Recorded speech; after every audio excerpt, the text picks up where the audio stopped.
Hello children, Meenakshi Sinha is here from Keeping in Touch with Maths and Meenakshi Sinha. 10th class के बच्चे हैं, CBSE, ICSE, UP board, उनके exams आने वाले हैं। मैं उनके लिए 9th 10th के क्लासेस चलाती हूँ। 11th क्लास भी मेरे चलती हैं। एक्चुअली थोड़े दिन पहले 14 नवंबर थी, उस दिन बाल दिवस था। उस दिन मुझे पता नहीं क्यों अपनी टीचर्स की याद आ गई। टीचर्स हमेशा कौन सी याद आती है बच्चों को? जो या तो बहुत डांटती हैं या बहुत अच्छी तरह पढ़ाती हैं। एक हमारी टीचर थी जिनके बारे में बता रही हूँ, वो बहुत डांटा करती थी, बहुत ज़्यादा, लेकिन बहुत अच्छा पढ़ाती थी। उनका नाम था उषा जैन। मुझे फिजिक्स पढ़ाया करते थे और फिजिक्स मेरा फेवरेट सब्जेक्ट है। मैंने एमएससी फिजिक्स में ही किया है। और एक और थी मैथ्स की टीचर जिनका नाम था शायद गर्ग थी, रश्मि गर्ग। वो भी मैथ्स की बहुत अच्छी, वो बड़ी पोलाइट, बड़े प्यार से पढ़ाती थी और मुझे दोनों ही सब्जेक्ट बहुत अच्छे लगते थे। एक टीचर बहुत पोलाइट थी, बहुत सोफिस्टिकेटेड थी, अच्छी तरह प्यार से पढ़ाती थी। एक टीचर बहुत डांट के टपट के पढ़ाती, लेकिन दोनों बहुत अच्छा पढ़ाती थी और दोनों मेरे लिए बहुत आदरणीय थी। मुझे दोनों बहुत अच्छी लगती थी। वो बहुत डांटती थी तब भी मुझे बहुत अच्छी लगती, क्योंकि मुझे पढ़ने का जुनून था। उनके पढ़ाने का तरीका इतना अच्छा था कि हमारे दिमाग में बसा हुआ था। वही तरीका मैं आप लोगों को सिखाना चाहती हूँ। मैं कॉन्सेप्ट क्लियर करना चाहती हूँ कि आपको कोई भी तरीके, उनका जवाब ये होता था, हमारी टीचर कहा करती थी कि बेटा आपके जवाब में जवाब ऐसा होना चाहिए कि उसमें क्वेश्चन ना हो। मतलब सही के जवाब इस तरह से दीजिए कि बेकार की बातें ना बताइए, टू द पॉइंट बताइए। जवाब में कोई क्वेश्चन नहीं अराइज होना चाहिए, इनकम्प्लीट जवाब नहीं होना चाहिए। That should be the motto of your study. आपको यही एडवाइस मैं देना चाह रही हूँ और वही मेरा पैशन है। मैं चाहती हूँ ये मैसेज मैं और बच्चों को भी कन्वे कर सकूँ, जिससे बच्चे अपने जड़ों को मजबूत बनाएं। बस यही मेरा पैशन है, इसीलिए मैं यूट्यूब चलाती हूँ, फ्री बच्चों को पढ़ाती हूँ। पढ़ाने में मुझे बहुत मज़ा आता है। मुझे कोई रिवर्स में क्या चाहिए, बस रिवर्स में ये चाहिए कि बच्चे जब पढ़ें मेरे से तो याद रखें मीनाक्षी मैडम ने मुझे पढ़ाया था।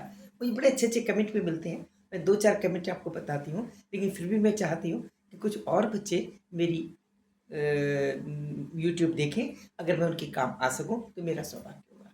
एक बच्चे ने तो कहा, लिखा है कि मैम आप ऐसे पढ़ाती हो जैसे मेरी मॉम पढ़ाती है। बहुत अच्छा लगा, that is very heart touching comments.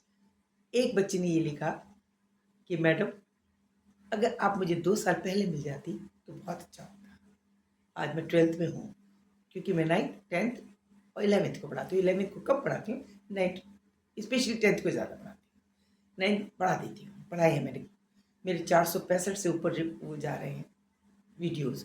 सब टॉपिक मेरे करीब-करीब ख़त्म, रिवाइज़ हो चुके हैं। यूट्यूब के थ्रू मैंने काफ़ी वीडियो बना दिए। अब मैं साइंस का शुरू करने जा रही हूँ। मेरी रिक्वेस्ट है बच्चों से कि मैथ्स के साथ-साथ मेरी साइंस की वो जो यूट्यूब चैनल्स पे जो वीडियोज़ आएँगे, वो भी ज़रूर देखें। उसमें कई सारे वेरियस टॉपिक में चलाऊँगी, क्योंकि मैं एक सीरीज़ वाइज़ नहीं चलाती। मैं चाहती हूँ सब बच्चे सब तरह के टॉपिक पढ़ें। कुछ बच्चे वेक्टर पसंद करते हैं, कुछ लॉगरिथम पसंद करते हैं, कुछ स्टैटिस्टिक्स पसंद करते हैं, कोई स्टैटिक्स पसंद करता है। ये सब चीज़ें हैं, तो मैं सब टॉपिक चलाती हूँ जिससे कि सब बच्चों के काम में आ सकूँ। सीक्वेंस से शुरू में पढ़ाती हूँ, उसके बाद में फिर आपका डिफरेंट टाइप की बुक से, कभी इस बुक से, कभी उस बुक से क्वेश्चंस लेके आपकी जड़ को मजबूत करने का मेरा प्रयास रहता है। तो ठीक है, मैं अब एक क्वेश्चन लेके आई हूँ, आप देखिए और प्लीज़ प्लीज़ प्लीज़ कमेंट कीजिए। ऐसे अच्छे अच्छे कमेंट बड़े अच्छे लगते हैं, मुझे बहुत मोटिवेशन मिलता है कि मैडम आप अच्छा पढ़ाती हो, या मैडम मेरी आपने बहुत अच्छी तरह समझाया, या आप मेरी मॉम की तरह पढ़ाती हो, या मैडम आप 2 साल पहले मुझे मिल जाती तो कितना अच्छा होता। ये सब बातें मुझे दिल को छूती हैं। बी ऑप्टिमिस्टिक, लगे रहिए। और एक और चीज़ है, सिद्धांत मेरा, पढ़ने के समय बिल्कुल पिन ड्रॉप साइलेंस होना चाहिए। मैं जब पढ़ती थी छोटे में, बच्चे आजकल के बच्चे को बहुत कन्वीनियंस दे रखी है, मेरे पास इतनी कन्वीनियंस नहीं थी। मेरे पिताजी की डेथ बहुत पहले हो चुकी थी। हम जीने में बैठ के पढ़ते थे। जीना मीन्स सीढ़ियों पे, जिससे कि ना इधर की तरफ दीवार है, इधर की तरफ दीवार है। एक सीढ़ी पे हम बैठे हैं, दूसरी सीढ़ी को टेबल की तरह, सीढ़ी को हमने टेबल की तरह इस्तेमाल किया और ऊपर आसमान है। हमें कुछ नहीं दिख रहा, ना कुछ सुनाई दे रहा है, ना डिस्टर्बेंस। अब शांति से अपने आप से पढ़ रहे हैं। ऐसे पिन ड्रॉप साइलेंस का कमरा ढूंढिए। ये मेरे ख्याल से, जहाँ तक मैं समझती हूँ, अगर गरीब के बच्चे के घर में भी ऐसी जगह तो मिल ही जाएगी। एक कोना ले लीजिए आप, कोने में, इस कोने में बैठ जाइए, इधर दीवार, सामने दीवार, आप कोने में बिना डिस्टर्ब हुए पढ़िए। जब तक डिस्टर्बेंस रहेगा तब तक पढ़ाई नहीं रहेगी, दिमाग का आपका चलायमान नहीं होना चाहिए। ओके, ये छोटे छोटे फॉर्मूले हैं अपने अटेंशन को कंसंट्रेट करने की स्टडी पे। Okay, thank you, see you now starting the question. If 1 is added to each terms of the AP given as minus 12, 9, minus 9, minus 6, and so on up to 20, the term, then find the sum of all the terms of of this AP, the obtained. Of the AP this obtained. मतलब ये कहने का कि एक AP है जो दे रखी है, वो सीरीज दे रखी है, पहले टर्म -12, 9 तो अप टू 20 तक है। नेचुरली देखिए माइनस है, और कम माइनस हुआ, और कम माइनस होती थी, पॉजिटिव भी हो जाएगी। उसके बाद क्या, ये सीरीज रहेगी, तब हमें फाइंड करना है क्या, सम किसका, all terms of the AP दस obtain if one is added. ये है इफ वन इज एडेड, ये देखिए if one is added, then ये चीज है, if one is added then find the sum of each terms में आपने एक एपी है, उसके हर टर्म्स में एक एक जोड़ देंगे, उसके बाद जो एपी बनेगी उसका सम निकालना है। तो कॉमन सेंस की बात है, इसमें घरवाड़े की कोई बात नहीं है, सिर्फ क्वेश्चन समझना है। क्वेश्चन आराम से पढ़िए, उसको समझिए और फिर स्टेपिंग शुरू कीजिए। क्या है, पहले एपी दे रखी है, तो एपी तो दे रखी है अपने, AP given AP, given AP कौन सी है भाई, ये है अर्थमेटिकल प्रोग्रेशन, कौन सा है, -12, -9, -6 and so on up to 20, plus का 20 हो गया, ठीक है ना, ये हमें भी दे रखी है। अभी कह रहा है कि इफ वन इज एडेड, यानी हर एक में एक जोड़ दिया जाए, उसके बाद जो एपी बनेगी 10 ऑप्टेड, जो उसके बाद जो अर्थमेटिकल प्रोग्रेशन की सीरीज बनेगी उसकी समरी निकालनी है। तो हम क्या करते हैं, हम सब पहले इसकी एपी से निकाल लेते हैं। इसकी पहले ये देखते हैं कि एपी के कितने कितने टर्म्स तक हमें जोड़ना है, ये भी तो हमें पता चले। जितनी इसके अंदर टर्म्स होंगी उतने इस जो हर एक के एक जोड़ देंगे, उतने टर्म्स उसकी होंगी। तो पहले हम क्या करें, इसकी ये देखें 20 वाली टर्म्स कौन से नंबर पे ये टर्म आती है, ये क्या निकालना है, let n a n is equal to what, ये निकालना है। ये कौन सी टर्म, ये फर्स्ट हुई, ये सेकंड हुई, ये थर्ड हुई, ये nth टर्म है, ये n, तो ये ए एन होगी, इसकी वैल्यू निकालनी है। यहाँ फर्स्ट टर्म क्या है, first term is equal to -12, और डी क्या है, डी होता है T2 minus T1, term number 2 minus term number first. So T2 is -9 minus -12. It means D is equal to -9 plus 12. That is 3. D 3 पता चल गया, ये A पता चल गया, D पता चल गया। अब हमें AN निकालना है। ये 20वां term is on what is the number of 20? This is to be find out in this AP. So A and this can be obtained with the use of the formula A plus n minus 1 into D. A plus n minus 1 into D. That is A is equal to -12 plus n is not known to us, which is to be determined, into D is equal to 3. The value of A, and this is A, nth term, is 20. So 20 will be the value of A. N can be obtained from here. This is 20 is equal to -12 plus 3n minus 3. That is minus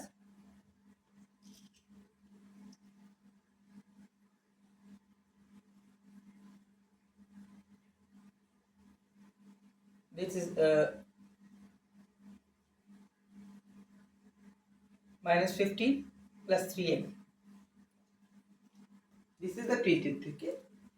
This is 20 or 21? Oh, sorry. This is written as 21. Very sorry. This is 21.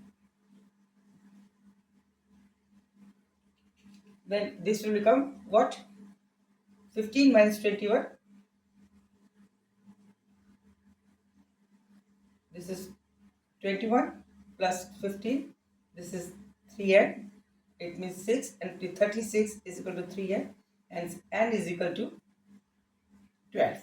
This is 12. इसमें means इसका मतलब ये 12वीं है, 12वीं series में कितने member है? 12। तो जो हम नई सीरीज बनेगी जिसके हर एक में हमें 1 जोड़ना है, 1 जोड़ना है, वो भी कितनी होंगी? 12 ही होंगी। लेकिन उसमें क्या होगा? आप चाहे डायरेक्ट 2 तरीके, पहला मेथड, पहले S12 निकाल, इसी की S12 निकालिए। तो क्या फॉर्मूला होता है? n/2 into 2a plus n-1 into d। एक ये तरीका है, इसके अंदर n कितना 20th है, 20वीं, n 12 है, सॉरी S12 12 S12 निकाल लीजिए 12वें तक का। तो ये होगा 6 into 2 into -12, sorry, this is 12 minus 1 into d is equal to 3, that is equal to 6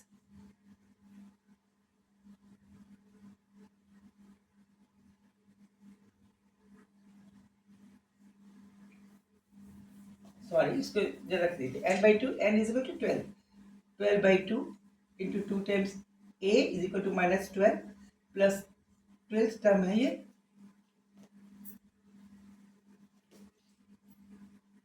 -1 into d is equal to 3. This will be equal to 6/2 into -24 plus 36 plus 33 कर दीजिए direct. This will be equal to 6/2 6 into 9, that is 54. 54. This S12. This is the summary of S12. This is the summary of the series. इस series की summary है। जब इस series की summary है, इस सीरीज में कितनी टर्म्स है? 20। तो हम 20 और जोड़ देंगे।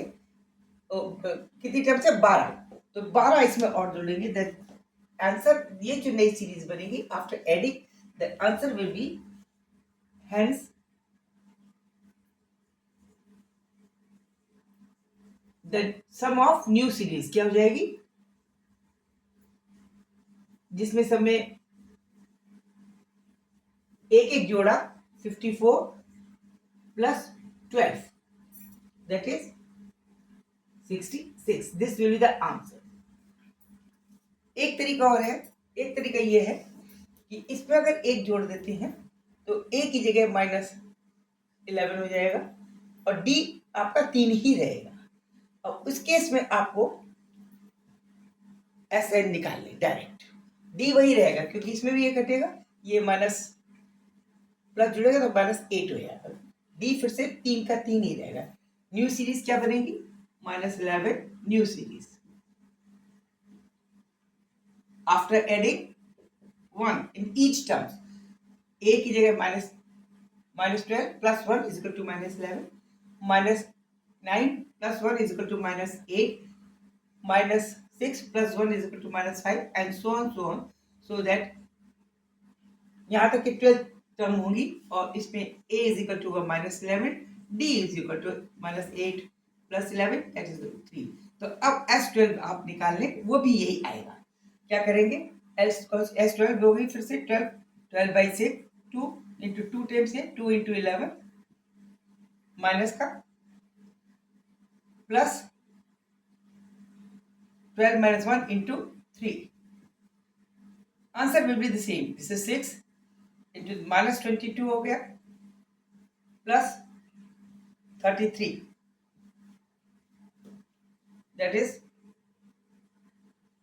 11 बचेगा, 11 इंटू 6 दैट इज ऑल्सो 66। दो प्रोसेस है आंसर निकालने के, दो तरीके जो भी आपको समझना है। पहले में क्या किया, हमने इसकी समरी निकाल ली। सबसे पहले हमने ये देखा, first of all we have to check on which number 20 of this term will come.